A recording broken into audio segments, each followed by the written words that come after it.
Got an hour of your life that you'll never, ever, ever get back? Want to spend an hour hating yourself? Would you like to spend the next 60 minutes with two of the dumbest individuals on the planet? Well, if so, you've come to the right place. Welcome into another edition of Baron Banter. Thanks so much for joining us today. I'm your host, Tyler Zulli. Joined alongside me, as always, my brother, the bearded wonder, the man who finally has his voice back, Brandon Zulli. Welcome into the podcast, Brandon. Thanks for having me, Tyler. Thanks for having you. It's like you're a guest. You're not a guest. You're not special. Thanks for inviting me to the luxurious basement studios. The luxurious Ben Salem Basement Studios, of which Baron Banter is vocally recorded. Visually, not so much, because let's be honest. We have faces for radio. You don't want to see our faces. Unfortunately, you already have, though. If you have, I'm very sorry. If you have not, keep it that way. Got a lot of fun for you lined up in the next hour of this show. It's not going to be a very heavy-hitting show like we do sometimes. Sometimes we really get into the political spectrum and it kind of takes on a mind of its own. Today we decided to stay away from that. There's just so much going on in the news that is centered around politics, Russia. Let's be honest. Donald Trump. There's not so much going on in the news. There's two things going on in the news just told by several different people. Outlets. You're right. That's very true. So we decided to stay away from that today. So we're going to bring back a segment that we like to do from time to time that is news-worthy, but it's not necessarily heavy-hitting news. And that is Rapid Fire News. So welcome into Rapid Fire News. And Brandon has picked out 6 or 7 stories for you today. I have not heard all of the stories. I've heard some of them, but we've not really gone into detail. So what we'll do is Brandon reads the headline, reads a little bit into the story, and we discuss. So let's get it started, Brandon. So the first story is from our dear enemies at Fox News.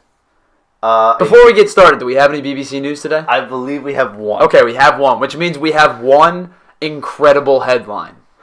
A Mississippi boy, 9-year-old, fatally shoots his teen sister in the head over a video game controller.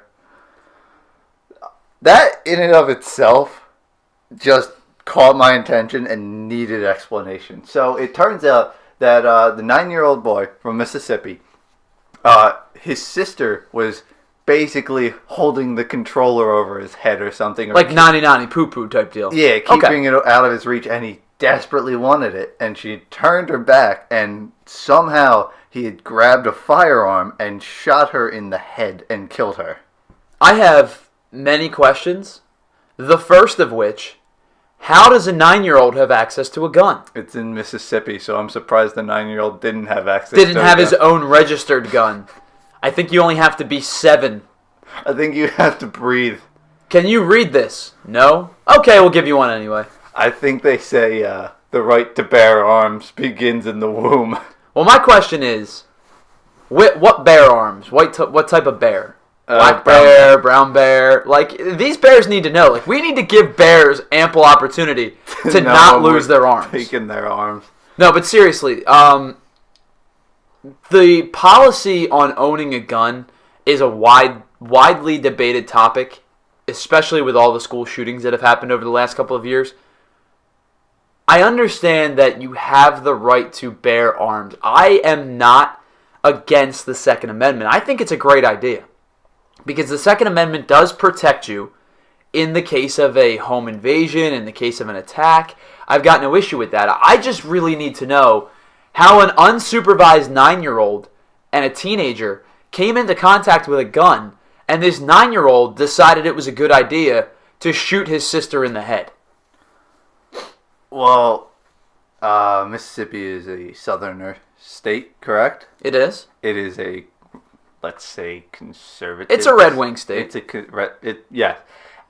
Most likely that child grew up thinking guns are great, and anybody who says otherwise is a liberal trying to steal America from you. But regardless of your liberal or conservative beliefs, I need to understand why a gun was in the possession of a 9-year-old.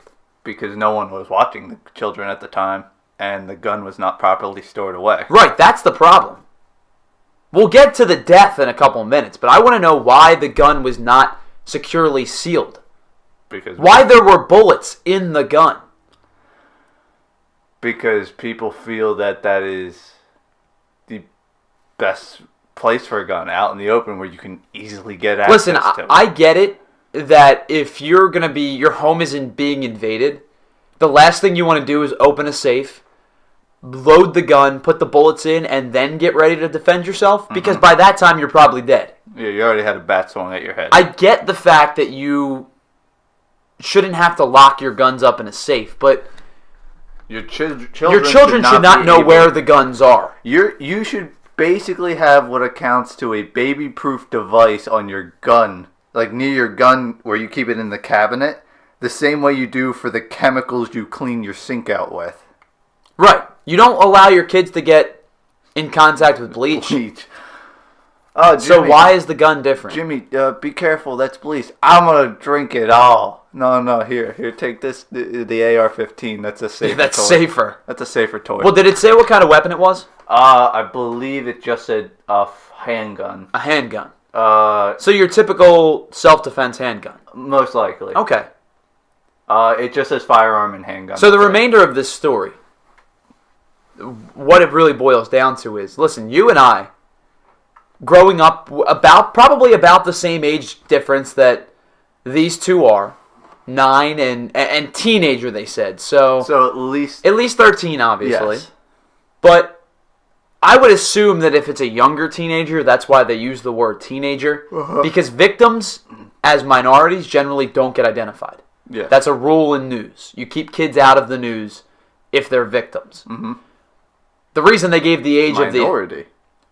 of the Minor? minor, I meant. I'm Okay. sorry. So used to using minority at this point in the world because it's a hot button issue. Mm-hmm. A minor, I should say. Generally, the attacker gets their age out there, sometimes a name, but the victims generally remain anonymous.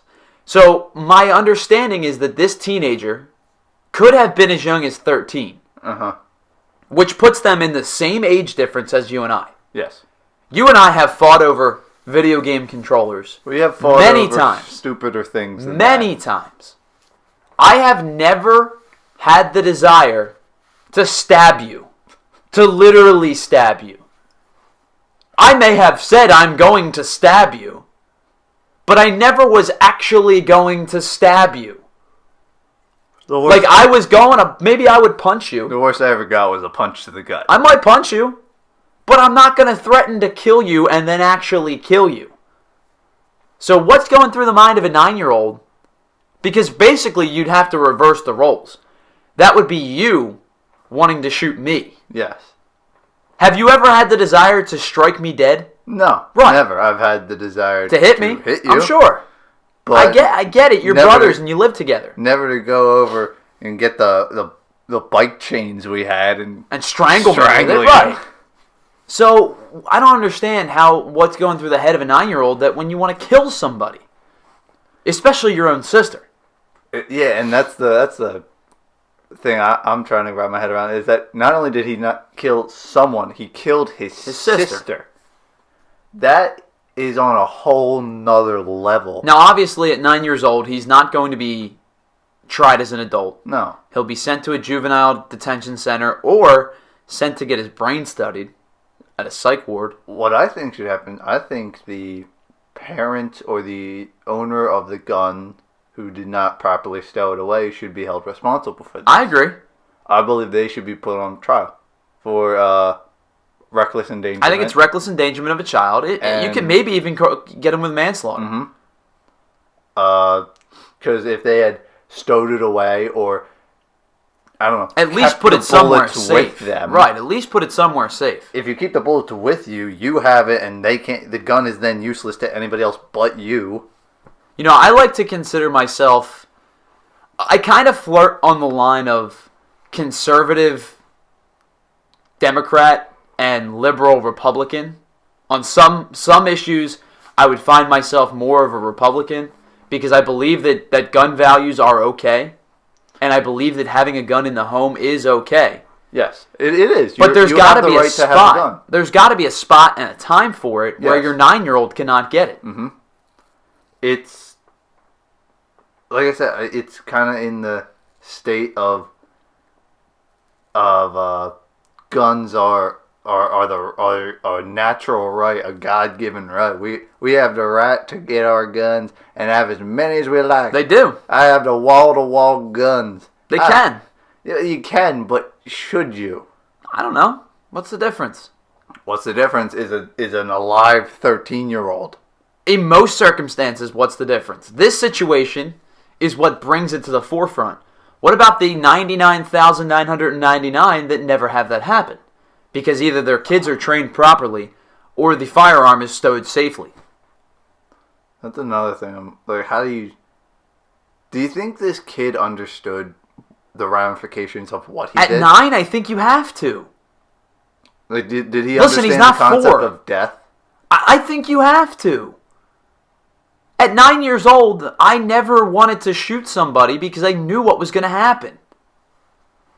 I never had the idea to shoot you in the head because I knew that you would likely die. That's crazy. Let's move on to the next one. Okay, so the next one, somewhat similar, is YouTube prankster is jailed for shooting boyfriend dead. And What? this is our good Is this old BBC friends. This is a little bit of a weak headline Yeah. because it's actually a factual headline. And when It's not weird jargon. what I've come to expect from the BBC is great headlines. Mm-hmm. But anyway, go ahead. Tell us the story. A U.S. woman has been sentenced to 6 months imprisonment for shooting dead her boyfriend in a botched stunt they hope would go viral on YouTube. Mona Lisa, Her name is Mona Lisa. Monalisa. Her name is Mona Lisa. Mona Lisa Perez, now 20, was asked by Pedro Ruiz, 22, to fire a gun from a foot or 30 centimeters away, believing a thick book would have held in front of his chest would shield him. All right, so here is a situation where The book was 1.5 inches thick. this is a situation where, like, I would expect something like this to. What was the guy's name? Pedro Ruiz. Pedro Ruiz. Where I would expect Pedro Ruiz to turn to the camera and go, "I'm Pedro Ruiz. Welcome to Jackass. This is shoot me in the chest." Like, you know what I mean? Like, that just sounds stupid. Like, the things that the guys did on those Jackass movies were dangerous. But they weren't, for the most part, they weren't deadly. No, except They for when weren't- they got bulls involved. Right, but they weren't shooting themselves, with a likelihood that they could be Killed. shot Yes. and killed. Do you need your YouTube fame that bad, where you go from, pranking people It's just a prank, bro. to putting a book in front of your chest and shooting at it? We're not that desperate. I'm not that dumb. No. I don't need YouTube fame that bad. Would I like it? Sure. But I'm not going to go after it by, "Hey, Brandon, take this box and put it in front of your head. I'm gonna stab it." see how far the knife goes in. Yeah, like, you know what I'm saying? That sounds ridiculous. But it's not far off of the logic that these people had. I'm just trying to figure out what goes through the minds of people. What goes through the minds? This is what goes through the minds. Hey, most people only watch 5-second videos unless the title captures their Right. attention. Let's put in the title, "Shoot me in the chest," and then let's shoot each other in the chest with a book in front of us. Like, here's the thing: if you wanted to Here, take the book, stick the Harry Potter 7 in front of your chest, and I'm going to see if the bullet goes through it. if you wanted to shoot through the book and see if the bullet would go through it, even this sounds dumb, but at least it's a little bit wiser. Take the book, hold it on both ends, and stick it out, and have somebody shoot through the book. And hold Do it you not like think this. maybe test it first? Yeah. Maybe in pre-shooting, Buy buy two copies, books. buy 2 copies, and shoot the first one without it being centered in front of your chest. They make more than one book. You could buy another book. You can't buy another chest. There's no respawn button. Yeah, this isn't Call of Duty. The shield isn't there that's impervious to damage. So my I'm not the smartest guy in the world, but Neither of us are. apparently logic is totally missing in some of these people's minds.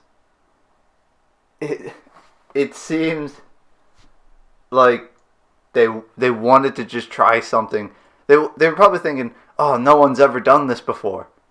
There's a good reason for that. There's a reason no one's ever done this before. Well, at least most people don't do it because it's gonna kill them. Other people don't do it because, if you film a death, YouTube doesn't allow you to keep the video you up. can't keep the video up there.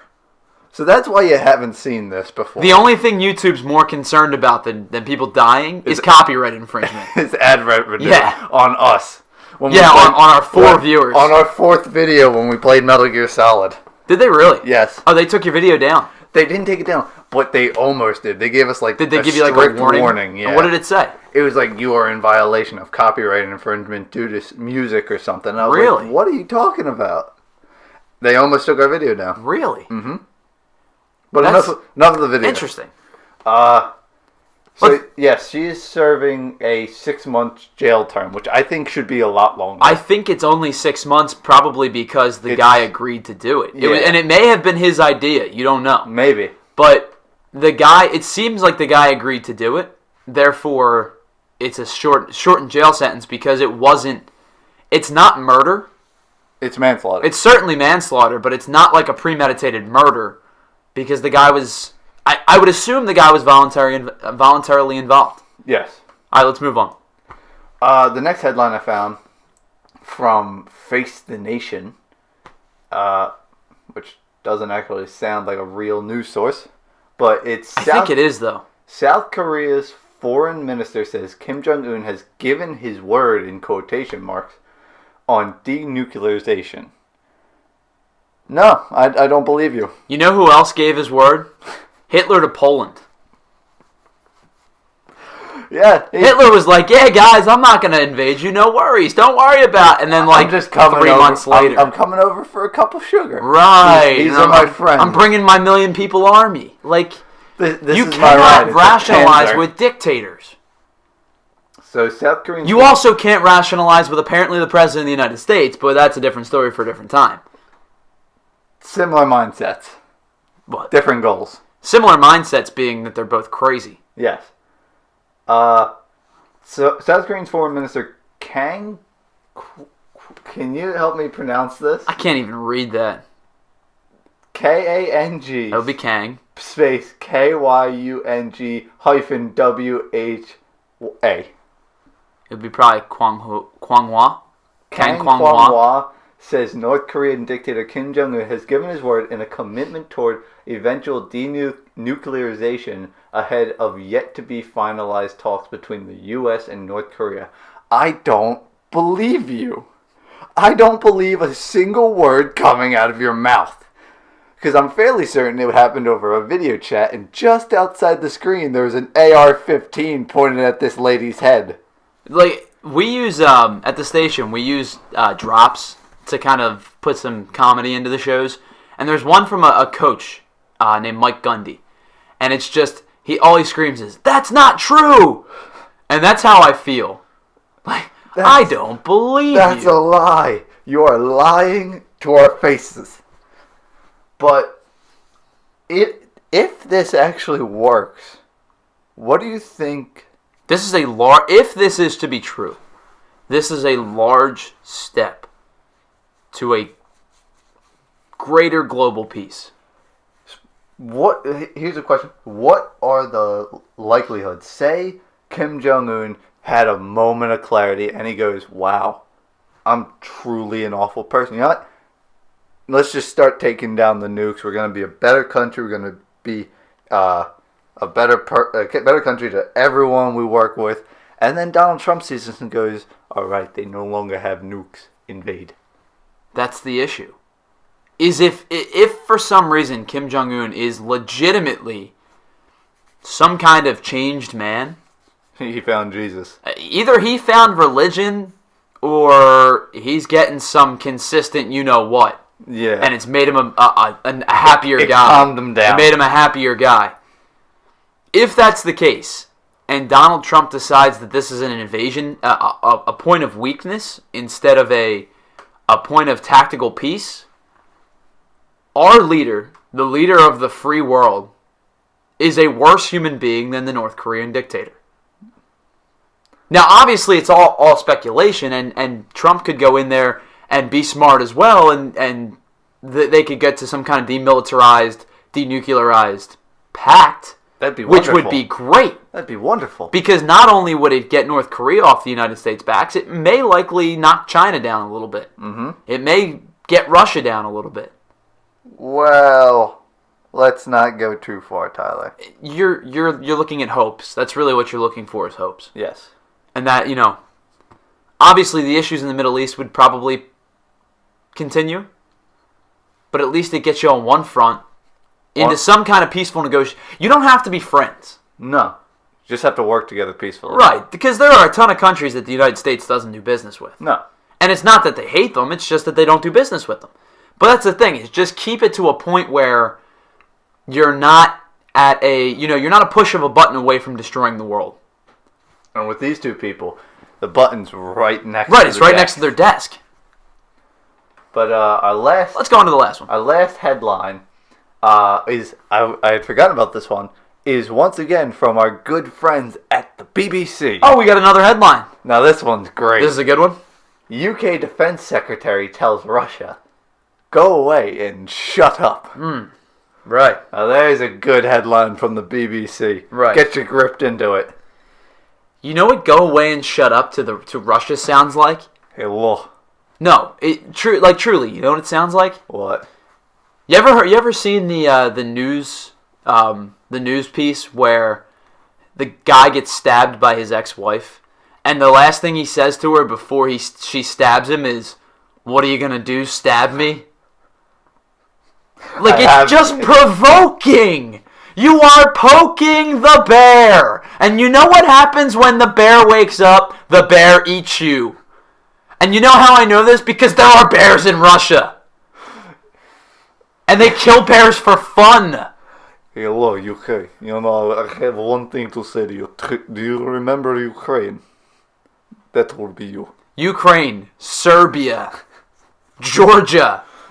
Do you know what's left of Georgia? The land that Georgia inherits. The people have been decimated. The crops are gone. Homes are gone. Because they've been in a civil war for years. Crimea is the same way. These are human beings that live in sub-zero temperatures all year round. They don't care about you. You will die. The motherland will strike again. Because you poked the bear. The bear. You know, I would say that analogy might not be the most accurate. Even they might just get mauled by the bear. It's Russia. You poke the bear, you die. Then I watched The Grizzly Man. Then I realized it's a pretty accurate metaphor. Right. But in all honesty, I don't even want to go into this topic. I just love wanted the headline. I love that headline. I just wanted the headline. And the BBC does come up clutch with headlines. Mm-hmm. Is that all we got? That is all the rapid fire news. That's I our could rapid find fire that news. did not involve Putin poisoning someone or Donald Trump. Putin, who basically pulled his best O.J. Simpson. I didn't poison him, but if I did, this is how I would have done it. But let's step aside for a moment. We'll get away from news. The rest of the show is going to be a little bit more lighthearted, other than my rant coming up, which I've got some things in mind. We've got some fun on the way. Stick around. Thanks for tuning back in. This is Baron Banter.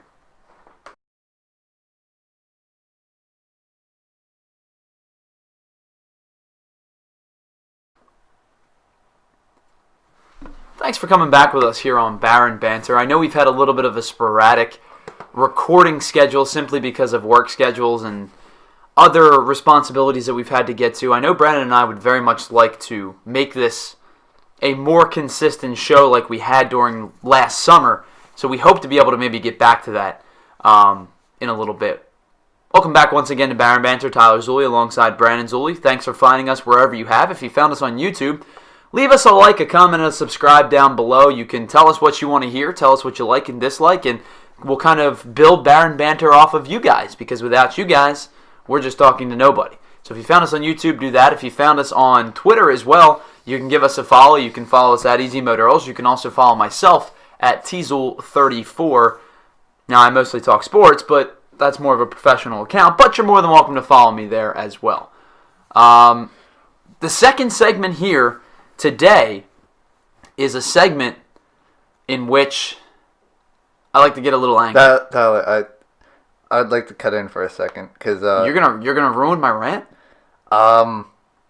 We've been doing this for about 18 episodes now. Yeah, this is episode 17 or 18. So I think it's my turn to get a little bit angry. You got a rant today for us. I'm gonna rant today. What do you got for us today? Go ahead. You know what? I will hand the platform over to you. What do you got for us today? So I've been on the internet for a long time, just watching videos, making videos. Going down the dark web, selling people, hunting things, the family business. Yeah, kidneys, things like that. Yeah. If you need a kidney, just give me a call. But disclaimer, we do not sell kidneys. But while on YouTube, almost once a day now, I see an ad for a thing called PragerU. Mm-hmm. And it's basically a conservative community of like-minded right-wing people that make videos saying how America is screwed because the leftist wishy-washy what's the right word I'm looking for here, Tyler? What are you talking about? Communist, like brainwashing? Communist brainwashed sheeple are ruining America. And I have to say, no one cares what you think. And not only do they have the videos. If they had the videos, fine. Go ahead. That's your right. You can put these on YouTube. You can express your opinion. But the thing is, they're putting them in ads nowadays, which forces other people to watch them. And sometimes they'll have the 2-minute video for the ad, so you get 5 seconds in, and you have to hear the annoying person talk for 5 seconds, so you skip it. Other times, though, they have I've seen a 30-second one where they've disabled the skip button. So you have to sit through 30 seconds of this right-wing nonsense just spilling out of their mouth trying to tell you how weak-kneed Ivy League college people have destroyed the youth of the nation because people are more accepting of each other nowadays. And it's so annoying. And one of the worst parts is, though, other people on the left now have made response ad videos to PragerU. And they're just as annoying because no one cares what you think. Stop. And my main point is, stop forcing your ideologies onto us. It's not necessary. If we're interested in something, we're going to go and look for it. But we don't have to be forced to watch 30 seconds of your stupid nonsense just because you think that Lincoln wasn't as great as everyone thinks he is, or gun control is horrible and we should have 30 times more of the guns in every classroom. No one cares. No one cares what you think. No one cares what you're saying. Sorry, I didn't get any input from you yet. That was more words I've heard you say in 2 minutes than I think you've said to me in the last 5 years. I hate PragerU. You hate it so much you don't even say it right. Not Pragner, PragerU. PragerU. And for some reason, the fact that it's called Prager and not Pragner just irritates me even more because Prager sounds stupid. Pragner sounds legitimate to me. I don't know why. I don't think it makes it any better. It doesn't make it any better. It just sounds more legitimate. There is... I would agree with you to an extent because there's one thing I learned about being in the media, and that is, especially with social media and the ability to get information to a mass amount of people very quickly, there's one thing that I've learned more than anything else, is no one cares. No one cares. No one cares, because here's the thing. Here's what I've learned from YouTube ads. These places pay YouTube to put their ads on videos. Mm-hmm. And the way that they make money is you watching the videos. But YouTube has the ability to control and to monitor if you skipped said video. So the only way that a company makes money is if you watch the entire ad. Yes. Or if it's a longer one, you watch half of it, they get half the money. Yes. So I have almost consciously now started skipping and watching particular ads. Because I'm not giving money to State Farm. I'm not giving money to McDonald's. I'm not letting these companies get money. These multi-billion-dollar companies get any more money, especially basically free money, than what they already have. Now, if it's something that is like a Kickstarter company, something that's a new company, something that I find to be worthwhile, I'll watch it to get them their pay because they deserve it. But I'm not giving companies money for free. And I get that they're there. It keeps YouTube free for us. Yes. Which is cool with me. Well, I'm fine with the ads. I'm fine. Just these should not be able to be ads because they're not really ads. They're political statements. So wouldn't that be like against some? I think isn't that against some form of ad law or something? Like it can't be trying to or compel people to like no subliminal messaging can't be used for a political reason or can't be something else. Isn't that against? I mean, there are propaganda laws that say that you can't do certain things, but these people are probably, and I've never seen a PragerU video yet, these people are probably, they know the law, and they've found ways to get around it. So they're not technically doing anything illegal, despite the fact that you don't want to see it. Now, even if I agree with some of their ideas, which sometimes I do, like one of their videos was classified as trophies are for winning, Which, I agree with that. Yes, they are. But I was forced to watch at least part of the video, and the way they phrased it and the way they start their videos is mainly they start the videos out with an insult or an objectifying statement. They go, listen, like one of their videos started out with, listen, celebrities, I don't want to hurt your feelings, but no one cares what you think. Well, same thing could be said for you, PragerU. No one cares what you think. You could word that in such a way. Celebrities these days are trying to get involved more and more in such political topics, but should they? There you go. You've said the exact same thing in just a different way. But you haven't pissed off half of your listeners. There you go. And most of their stuff is just trying to push their viewpoint. Because when it becomes the political propaganda, and a lot of the stuff that comes out on both ends, like you said, it's not just Republican. The liberal propaganda machine is just as alive and well. Yeah, that's why I said there are liberal channels now that are doing ads that are the exact same way as PragerU, but they're just flipped onto the left. Yeah, to the left belief. There was one I just saw, and this is why it got me thinking of it, is a left kind of PragerU video that was put into an ad that I was forced to watch that tried to explain why Asian Americans are richer than other people in the country. I'm like, I don't care. Let me go watch Minecraft. I don't want to know about your worldview. Neither you nor PragerU. I don't care what either side thinks because you both do it in the stupidest way possible. Another one of their videos called, Is Fascism Right or Left? Well, I can pretty much guess which way you're going to say fascism runs, and I can pretty much guess which way they're going to say fascism runs. And it's not their brand. No, and it's I'll not. tell you that right now. The left ain't going to go, we have some problems. And you're not going to go, you know what, we could do better. Basically, if you were to get an honest... You ever see those honest videos?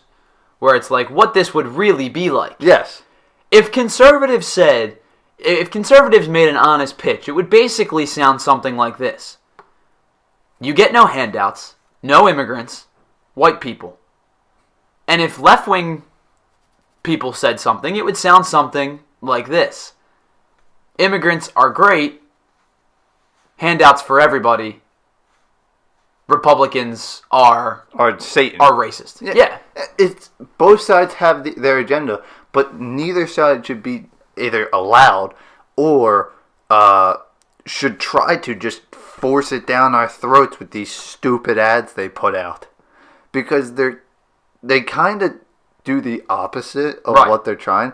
Because either after seeing it or after hearing the first 5 seconds when you get to be able to click the skip button for merciful release, you either don't care after that point, or you're so angry with whoever just made the video, you're thinking the other way. And it's kind of insane to me why they're doing this, when wouldn't that be the most common thought process? Then why are they still doing it? I'm going to leave our listeners with one little bit, and then I'll let you close this one out. Don't vote on party lines. Don't just be a party line follower. Educate yourself at least a little bit. Find some education from both sides, because both sides have good points. Your extremists on either end are not going to give you what you need. But both sides do have some good points. Conservatives are very fiscally responsible for the most part, or at least fiscally safe, and liberals are far more accepting of greater groups of people.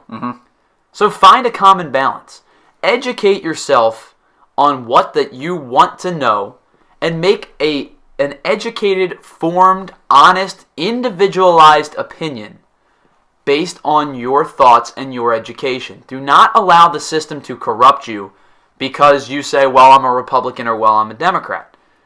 Vote on your beliefs. You can vote half Democrat, half Republican. You can vote some bills and some not. It's the beauty of living in this country. And I think people have gotten away from that a little bit. And they just say, well, I'm a Republican, so I vote Republican. Well, I'm a Democrat, so I vote Democrat. Can't do that. Educate yourself. That's all I ask. Is just educate yourself and go in with a well-formed opinion on why you're voting for an individual or a ballot concern. I think I got most of my anger out. You good there? I think. All right, cool. So we will we'll shut this portion of the podcast down. We'll be back with at least one more segment. We may do two. We haven't quite decided yet. But we'll get back with at least one more segment. Thanks for tuning in. Tyler Zulli, Brandon Zulli. You're listening to Baron Banter.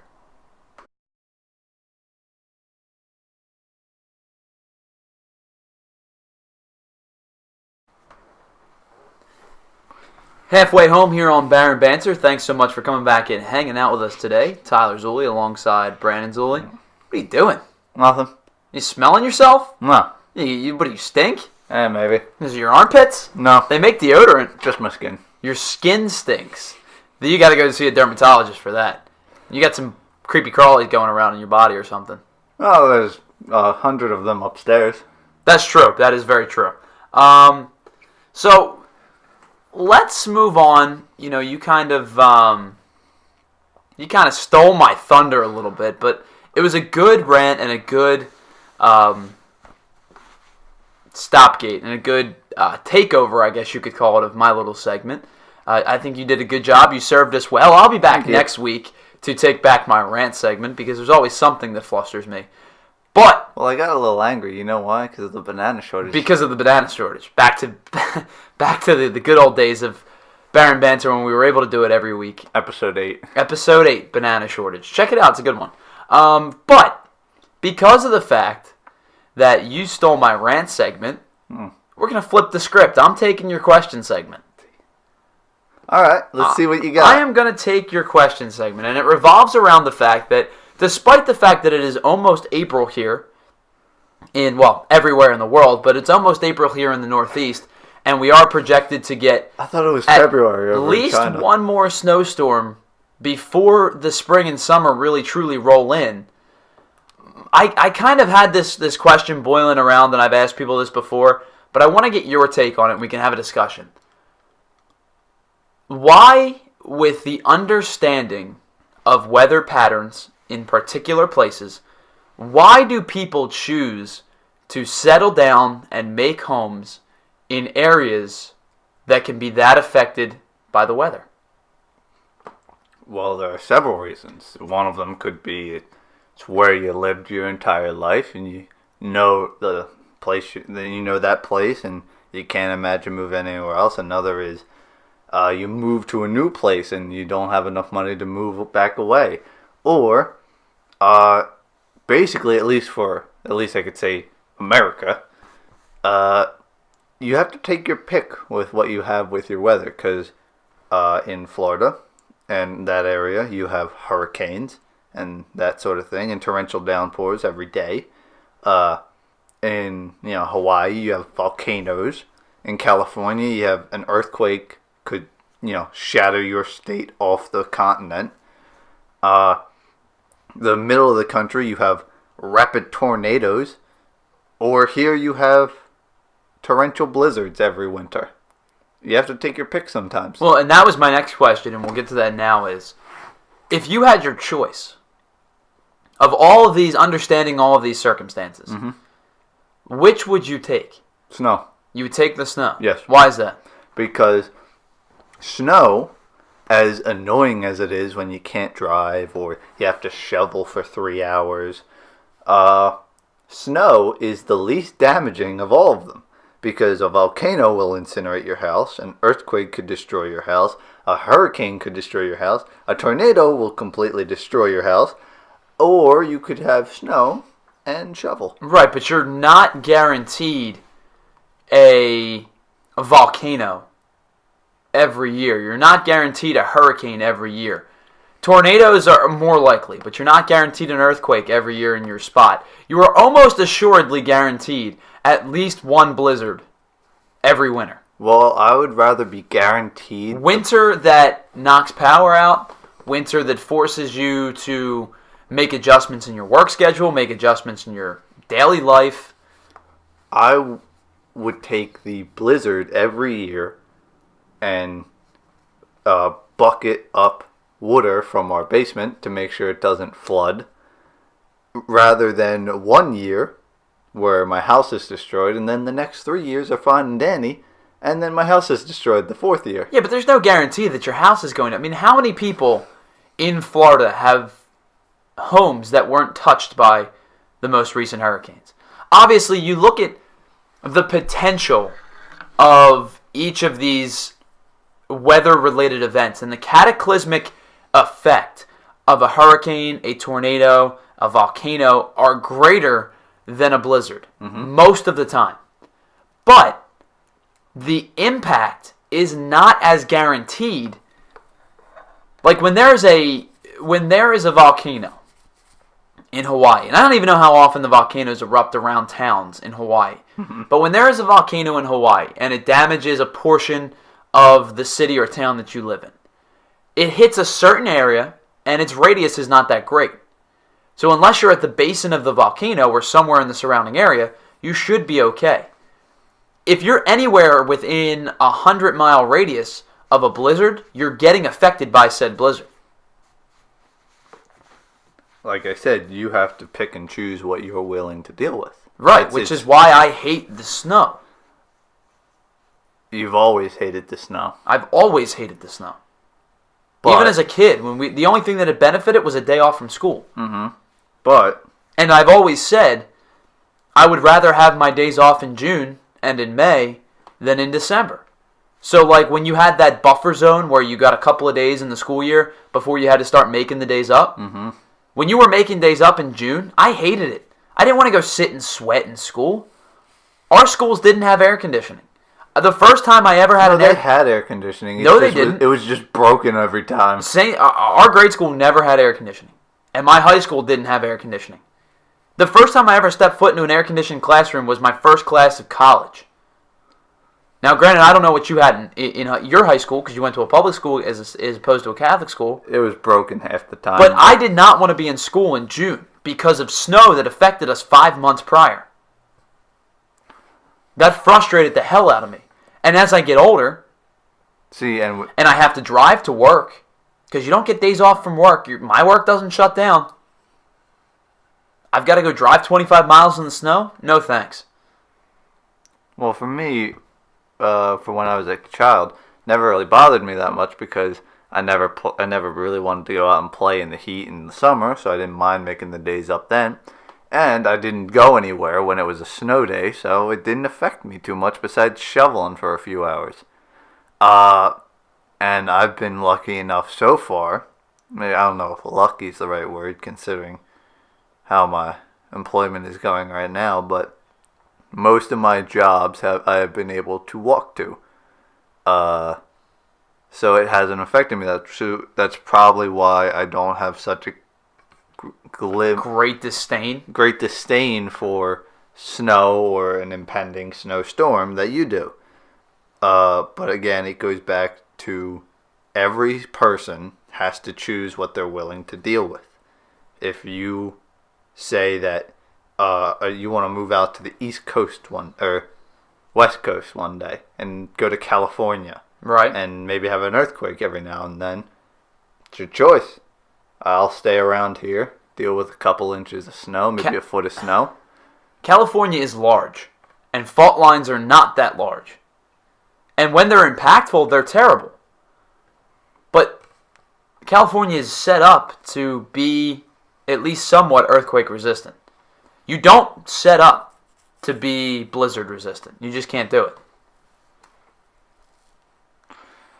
True enough. But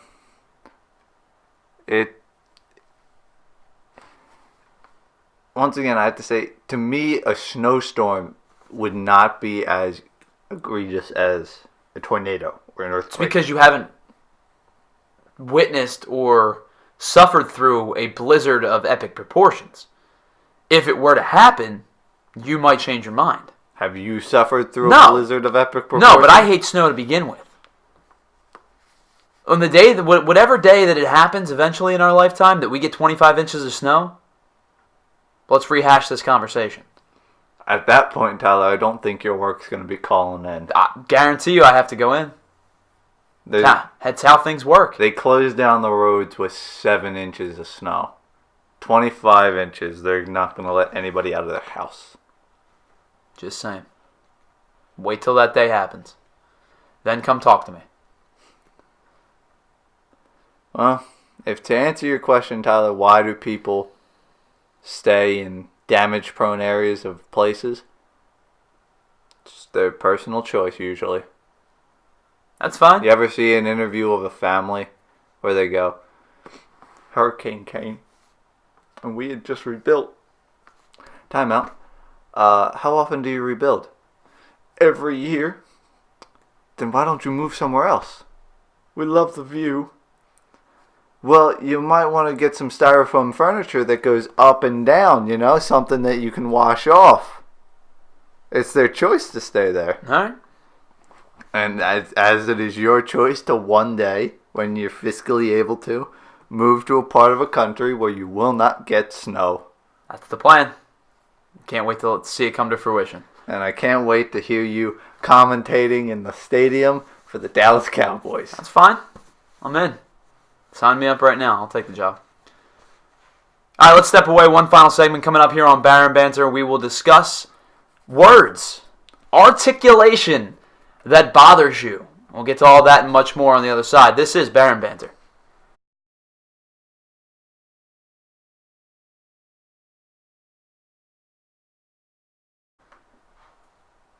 One final segment here on Baron Banter, saying thanks so much for coming back and joining us. Tyler Zulli, alongside Brandon Zulli.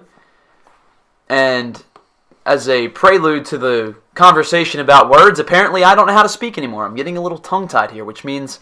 You have words. You have the best words. Which means it's time to wrap this show up pretty shortly. Yeah. But I have the best words. It's going to be the greatest words of all time. So an article came out. Gonna dip them in gold. An article came out recently that you had surfaced upon, and it kind of got me thinking. And I will let you explain the article, and then we'll kind of get into our conversation for the final segment. So I was looking around, and the Huffington Post had posted a list of 9 words that they say most people would generally hate to hear. And it got me thinking of why we don't like certain words. And I want to read down this list, and I was hoping we could have a list of our own. So sure. So how many words are on this list? This is a 9-word list. So there are 9 words on this list. We'll get to at least a couple of them, and then we'll break down some words that we don't like to hear come out of people's mouths. So the first word on the list is literally. And I didn't think why literally would be a problem until I thought, okay, people use literally when they mean figuratively too much. Yes, it does bother me a little. As in, people use literally in literally every sentence. Literally is a word that truly means as it is. Literally is This man has literally died. And like that's the why we're holding a perfect funeral. culmination of what something is. It is an absolute. It's an absolute. So if I were to say, I literally passed out. My eyes better have rolled into the back of my head. You better have fallen down. Yeah, and I better have fallen down. Because if I didn't literally pass out, you almost passed out, or you may have felt like you were going to pass out, but you did not literally pass out. Figuratively passed out. See, that you wouldn't even figuratively pass out, because figuratively, by definition, means that it is a basically what I want to try to get to is figuratively says that it is an idea, or it is like, it is such as that you felt like you were going to pass out. Figuratively, you don't figuratively pass out. True. But unless you actually hit the ground, the eyes in the back of your head, you did not literally pass out either. No. What's the next one? One of the next words is panties. Panties. As in women's underwear. Yes. And I cannot even grasp my head why this is a displeasing word to hear. I think the reason being, and this is one we talked about prior to the show, if you take a look at men's underwear, and the names of what we call men's underwear, boxers, briefs, the ones in between are called boxer briefs. They don't sound provocative. Provocative, I guess, would be a word. When you say panties, like, all women's underwear generally are panties, but when men for some reason think of panties, they think of like lingerie, sexy women's underwear, when in reality it's just the name for women's underwear. So I think that's why start calling it underwear. I think that's why I bet you this is a men's specific word, that men find it weird to say panties. The next word is foodie, which I don't even think is an actual word. I think it's based on what my understanding of foodie is, it's someone who critiques food, someone who is very, very particular. Foodie is defined as a person with a particular interest in food. So a person. I have a particular interest in food. I see food, I eat food. I have a particular interest in food. I would like to ingest it at least several times a day. Yes. Generally, at a minimum, I eat food twice a day. Yes. And I will then at least snack throughout the day. So does that mean I'm a foodie? Are you a foodie? I guess I'm a foodie because I eat food. Now, granted, the understanding of foodie is someone who has a particular critique of food. Yes, but you know who that's called? A food critic. A food critic, right. I don't understand foodie. Word already made. Foodie to me represents a snobby, it sounds like a prissy... hipster. It sounds like a prissy Valley Girl world. I'm a foodie. I'm such a foodie. You eat. You like food. I bet there's food you don't like, so that doesn't make you a foodie. It's probably, if it is a Valley Girl word, then, they probably don't eat. Well, they regurgitate it. Well, they do eat it, and then it comes right back out 30 minutes later into the toilet. What's next? The next word is all right. All right. All right. Yeah. They say this should absolutely not be a word, but it is. It's a weird double speaky abridgment of all and right. A phrase that actually makes sense. Or you could just use all right. You know. What's the difference between all right and okay? Nothing. Nothing. Double speaky abridgment? I think so, yeah. I think that's how it's pronounced. What? It's abridgment. That's the word. Yes. But what are you getting at here? Because even in your strictest abridgment term, all and right says that everything is kosher. Yeah. Everything is acceptable, content, happy, at least at a status quo. If you say I'm all right, You're good. you're okay. Yeah. You're not great, but you're not bad. You're just having a day. You want to know People look into all right, fine, okay in sentimental values. If somebody says I'm all right or I'm fine, generally speaking, especially with, I think, and I don't want to generalize, but I think most of the time with men, we are so absent-minded that if I tell you I'm fine, there's nothing wrong with me. No. Most likely our brain is just a vacant void. It's a void with them, and I always come back to the monkey with the clappers. Yeah. That's what's going on in my mind after. You know what's been going on in my mind for the last week? Absolutely nothing. The freaking freecreditreport.com song that I showed you that's been surfacing in my mind every now and then for the last week. You'll be having a... They say a man should always dress for the job he wants, so why am I dressed up like a pirate in this restaurant? That commercial aired probably 12 years ago. And we still remember every and it word. resurfaced on YouTube the other day, and now it's been stuck in my head for the last week. That's what goes on in my mind. So when I say I'm all right, most of the time, you know what I'm thinking? Nothing. Freecreditreport.com, I should have seen this coming at me like an atom bomb. Women underestimate the power that men have to have nothing Nothing in going their on mind. in their head. Right. Because women will come into a room, see a man sitting there staring at a wall, and go, "What are you thinking about?" Man will go, Nothing. "Nothing." She goes, "What are you actually thinking about?" You got to be thinking about something. I'm not thinking about anything. I'm just sitting here.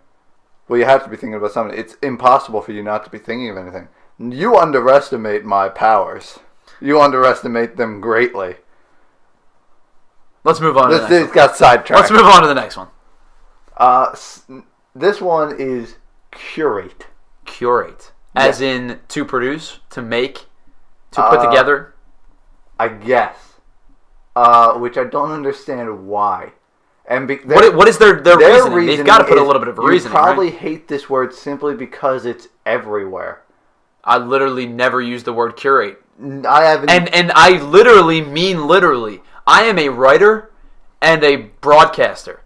And I never use the word curate in speech or in written form. I've never done it in a text. I've never done it in an email.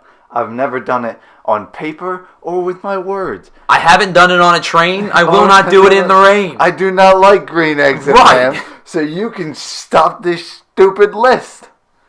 That didn't rhyme. No, I didn't need to. You're not Dr. Seuss. Because these people are... Back down. These people don't know how to make a good list.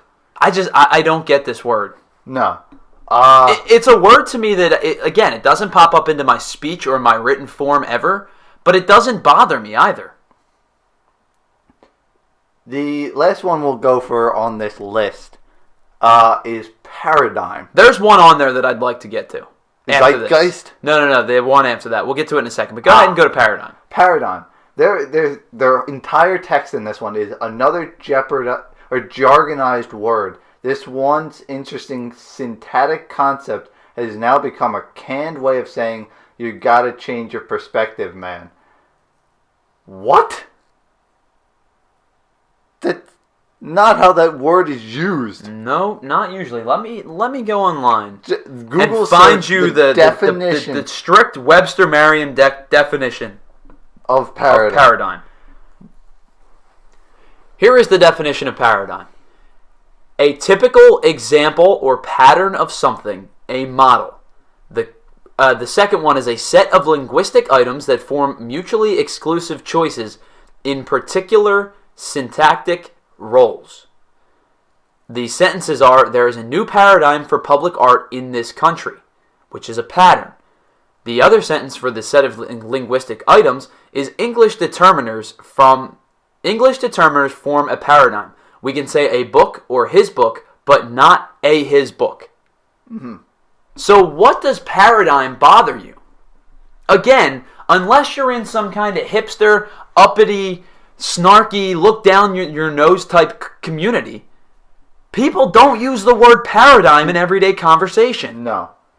The people that made this don't know how to make a good list because they don't know the way most people think or talk. I mean, what can you expect from the Huffington Post, really? It just sounds snooty. I agree. I think it's snooty because I don't use the word paradigm in sentences. And I'm not this articulate orator.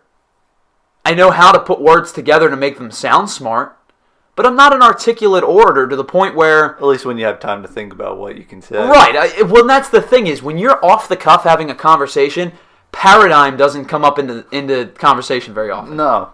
You might use a word to sound smart to impress a girl or to sound smart in an interview, but that's a well thought out word.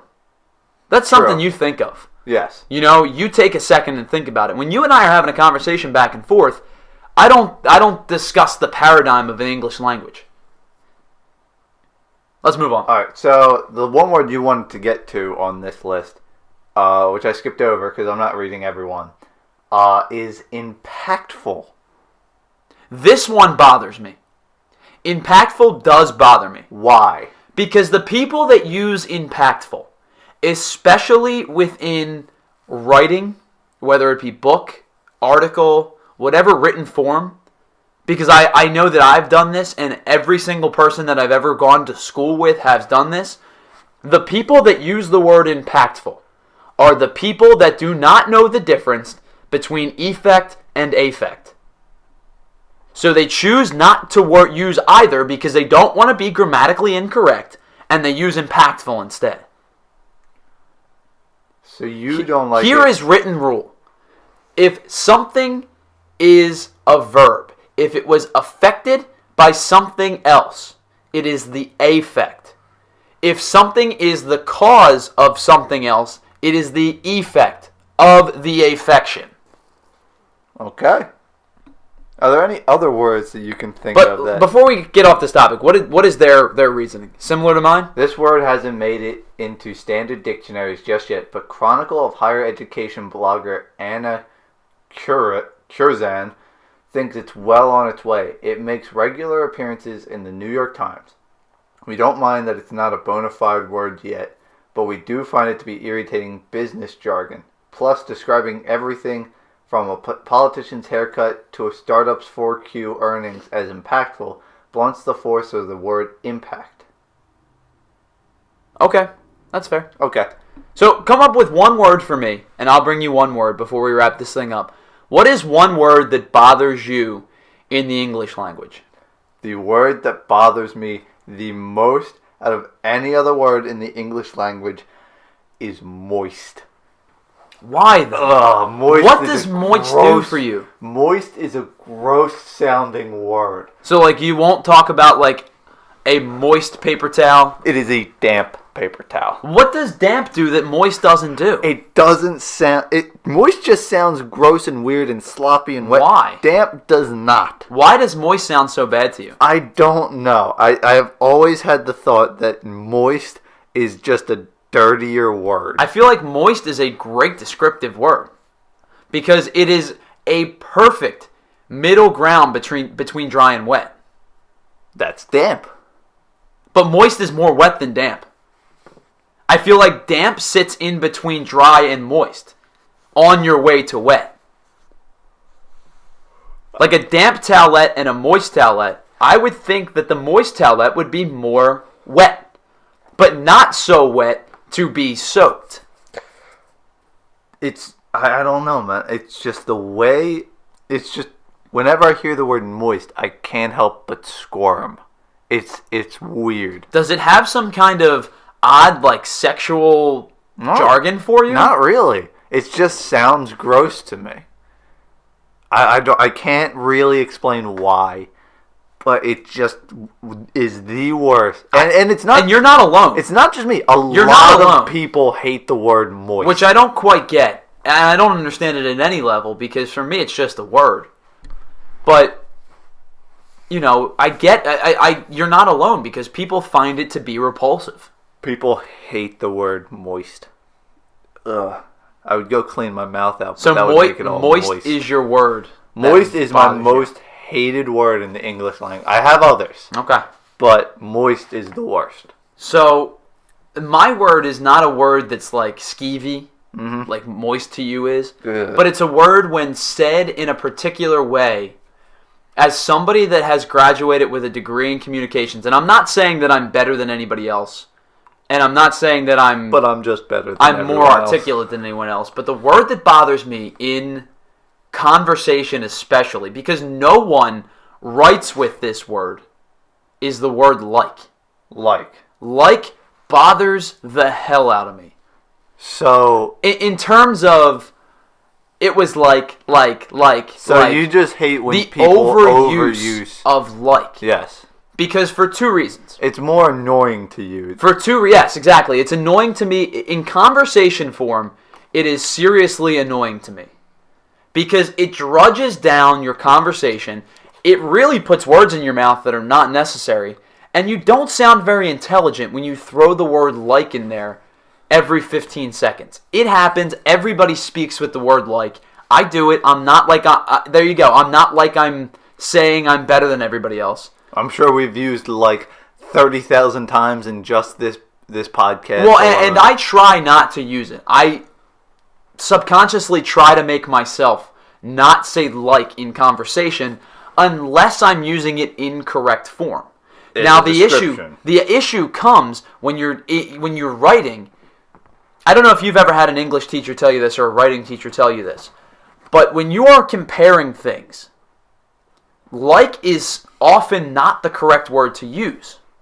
Oftentimes, you're going to want to use the phrase such as. Okay. So when I read the word like, all I can think of is such as. You want such as in that sentence. And this is very me being looked downing on people as someone who has a degree and I feel like I'm better than everybody else. And I shouldn't, because I'm not. But when I read like in the incorrect form, all I can think of is such as. And when I hear like come out of people's mouths it's basically a filler word. Mm-hmm. It's not a word that adds anything to conversation. It adds nothing to your context. It adds nothing to your description of what you're trying to get across. It just extends the period of time in which you are speaking. Right. It extends your monologue. Mm-hmm. Because that's all conversations are, is back and forth monologues. But I don't find any need for like to be in a conversation. Unless you are using it the correct way. Alright. Well, comment below what's your most hated word in the English language. Or non-English language. Yeah, if you speak a different language, let us know. We'll translate it. We'll put it into Google Translate and give it a shot. But I would like to know what you guys think is a word that perturbs you. Is there anything that somebody says? It doesn't have to be a skeevy word like Brandon feels moist is. It doesn't have to be a word that's used incorrectly or wrong like I think with like.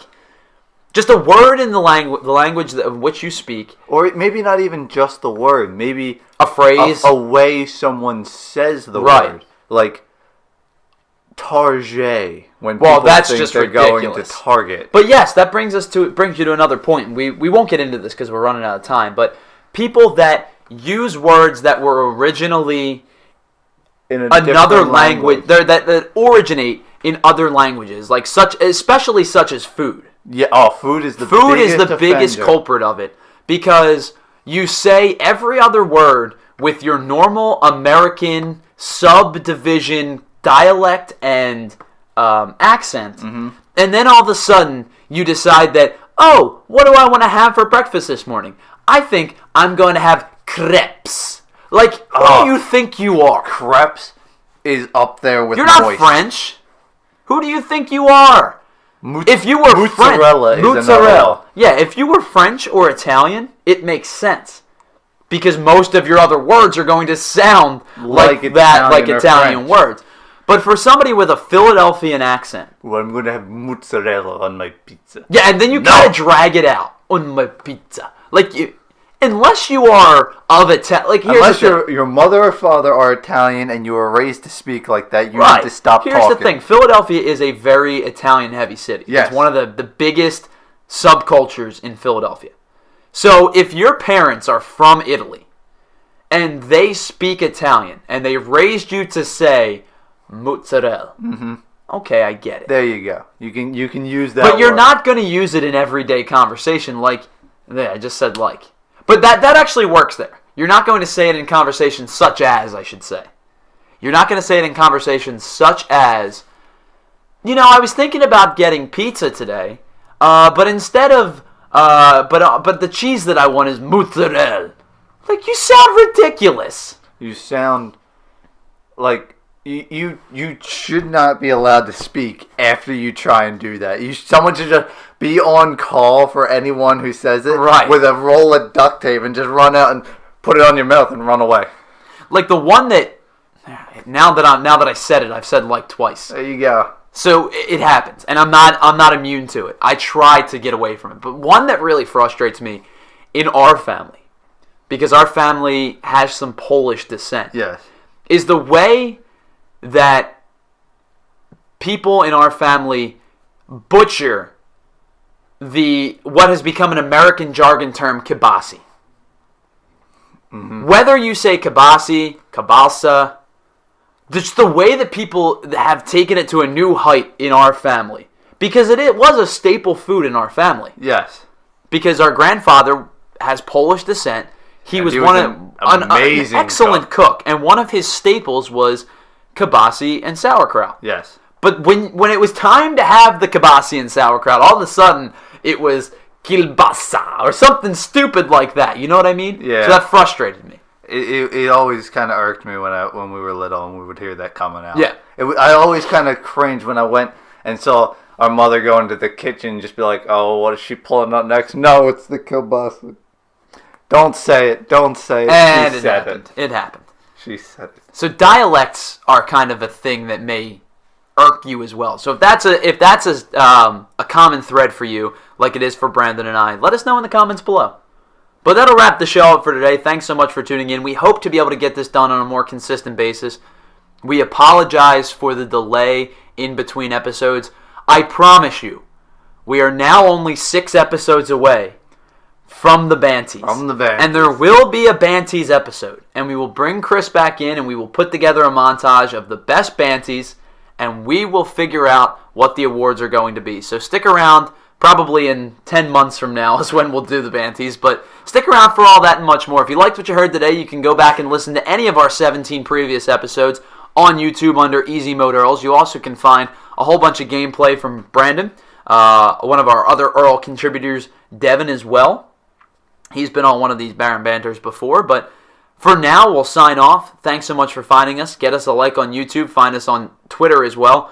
And any other source. We're kind of like those bands that don't mind you pirating their music off of pirated sites. Just find us wherever you can find us. Just so it gets them publicity. Yeah, give us some publicity and find us wherever you can find us. But for now, we will shut things down. Thanks so much for tuning in. For Brandon, I'm Tyler Zulli saying thank you. Have a great week.